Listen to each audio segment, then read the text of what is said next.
Right now, the scoreboard is 1-0 J. Cole. I'm sorry, bro. He got him. If I'm comparing the Like That verse to this shot, no way. Cole's got him. That was a moment from our live album reaction to J. Cole's new album, Might Delete Later. If you guys want to catch the entire reaction, including our first ever moment of reacting to the diss, you guys could access that by checking the link in the pinned comment or in our description. But Ant, let's get into this 7-minute drill. It was the outro on the album. Yes, we sir. finally get a response to Kendrick's verse on Like That, which came out 2 weeks ago. And this is very interesting because on that verse, a lot of people felt like J. Cole got caught in the crosshairs. He caught a stray. The shots weren't really being directed at him. But J. Cole jumped out the window here and he dedicated a song going at Kendrick Lamar. What are your first thoughts? Well, listen, going into it, I don't think that it's the diss track that we were all expecting, if I'm being completely honest with you. I think that there were some good shots, thrown towards Kendrick on this one, but it's definitely not the full-fledged, package that everyone was expecting. So, underwhelming to you? It's not that it's underwhelming. I definitely think that if Kendrick Lamar comes back with something else, then I think that J. Cole gets more engaged. I feel like this was just more to see where Kendrick's at. Is he going to continue to go back at J. Cole, and is he going to continue to theater him? Because if I'm going to be completely honest with you, I'm looking at the raps, and yeah, there's some cool stuff in here, but if I'm being completely honest, the whole conversation about the catalog, about his albums being boring, talking about how his arms are too short to box, I'm kind of okay without them, if I'm being completely honest. That was a fucking brutal diss. He rapped, "Your arms might be too short to box with the god who live his life without the pressures of a constant facade." That was a serious bar. But I like the constant facade bar. I like the constant facade bar, but I don't know, just calling him short and calling his albums boring wasn't necessarily anything for me. But I just feel like when you're looking at a rap battle, you have to go with the guy's appearance, his physical attributes, whatever the case may be, and he went full-fledged with that. He went in at him, and it was clever. I'm not saying that it's the craziest bar ever, but it was very clever. And before we get deeper into the breakdown, I do want to say this. Yeah. J. Cole does have balls for shooting out first. I don't think any of us expected him to go at Kendrick before Drake. So that was really cool to see him really jump out the window.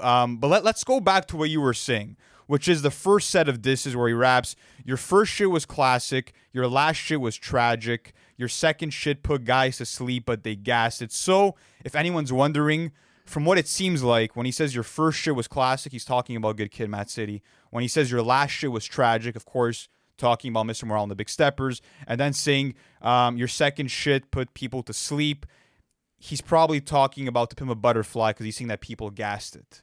And then your third shit was massive. That was your prime. So let's talk about him going at one of the best discographies of all time. I don't know if it's the best move. No, I don't think so. I don't think you could have the conversation with Kendrick about the discography, especially when it's considered one of the best of all time. And I feel like when you start saying that To Pimp a Butterfly is boring or whatever the case may be, in my opinion, that's still one of the greatest albums of all time. And I mean, even at that, he's calling his stuff classic. So, I mean, there is sort of a compliment within that diss itself, So that's why I don't know how to feel about that. That's what's interesting is that he's been complimenting it, even on first-person shooter, right? Putting him in the big three, or even looking at what he was saying on, what's the record that I'm thinking of?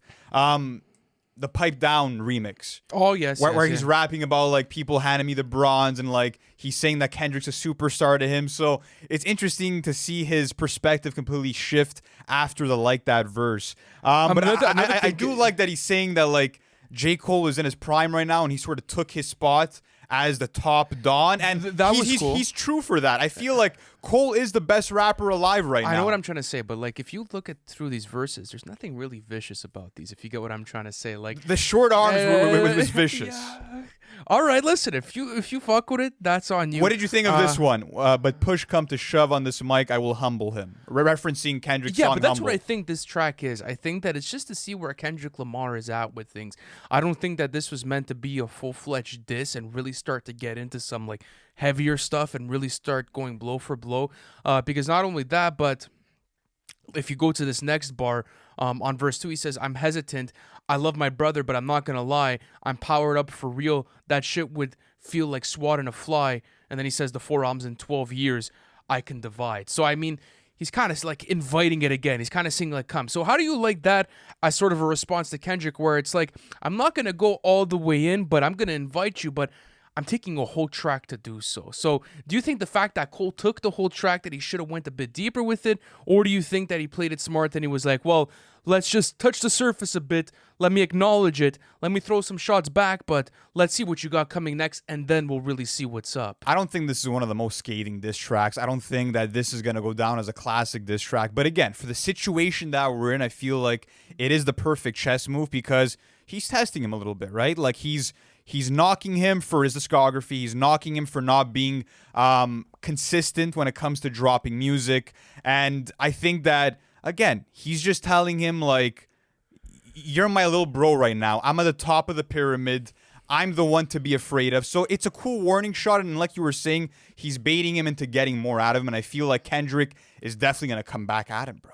He's going to come back at him fucking swinging. But going back to the bar you were saying, 4 albums in 12 years, man, I can divide. That's actually a reference to Jay-Z's bar on Takeover where he raps 4 albums in 10 years, I could divide. So it was cool to see him pay homage back to Jay-Z and Takeover. Yeah. But what do you think happens from here, bro? I think Kendrick absolutely comes through and he delivers the diss track. Like the diss track? He was waiting for someone. He was waiting for someone from, like, because obviously the shots were thrown at Cole and they were thrown at Drake.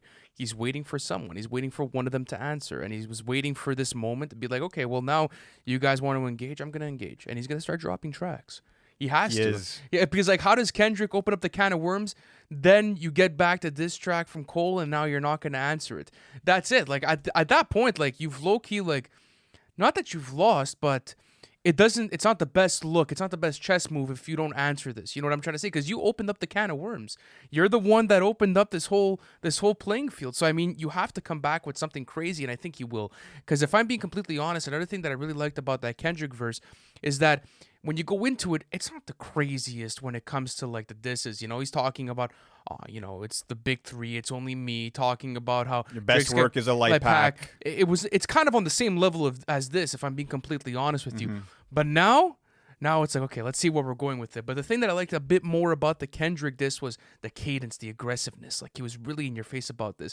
I feel like here, this sounded like a good J. Cole track. You get what I'm trying to say? So I want to see a bit more viciousness out of J. Cole. This was aggressive. Like, even when, like, he's, like, zipping up the body bags and you get the sound effects, that was cold. And yeah, bro. I will say this. They should have gone with the conductor production the entire song. It was cool to get a switch up, though. I didn't enjoy the first beat as much as the second. Switched. No, I would have definitely gone with the conductor beat for the entire track. But yeah, listen, I think that, like, Kendrick has to respond to this. Like, his reputation as someone who's never backed down from any scuffle with any rapper, that's on the line right now. And I feel like I would bet my entire mortgage that he answers back. Because like you said, he opened up the can of worms. He has no choice but to respond. But I think that this one, like you were saying, it's going to be brutal. It's going to be intense. I think he's going to get under J. Cole's skin. And that's what's going to maybe make this be a 6-round, 7, 8-round fight between them because they're both invested. This is why I love hip-hop, is that for the first time in the longest time,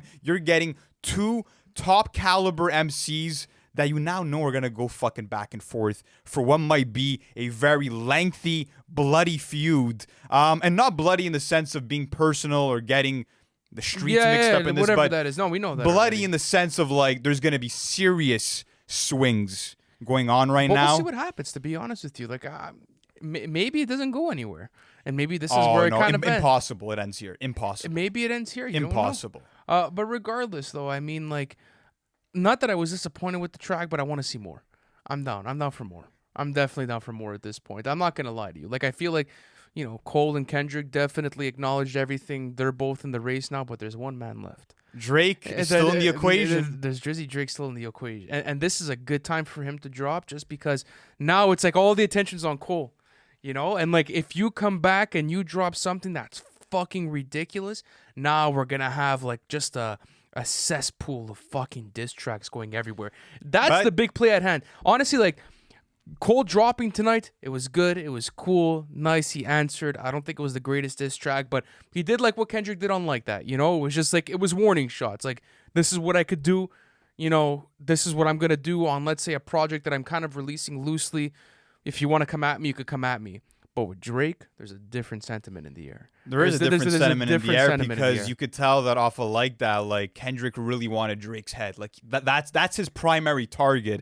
But what I do love about this situation is that we were speaking about this in the last video that we did. Like the real battle might be between J. Cole and Kendrick. Like if we really look at the pedigree of their pens, they might be closer in terms of the playing field. And I don't want to count Drake out of this, but I do love the fact that everyone was making jokes saying, oh, J. Cole is going to be riding his bike. He's not going to be answering. He's too much of the nice guy. And he's the one that came out of the gate first.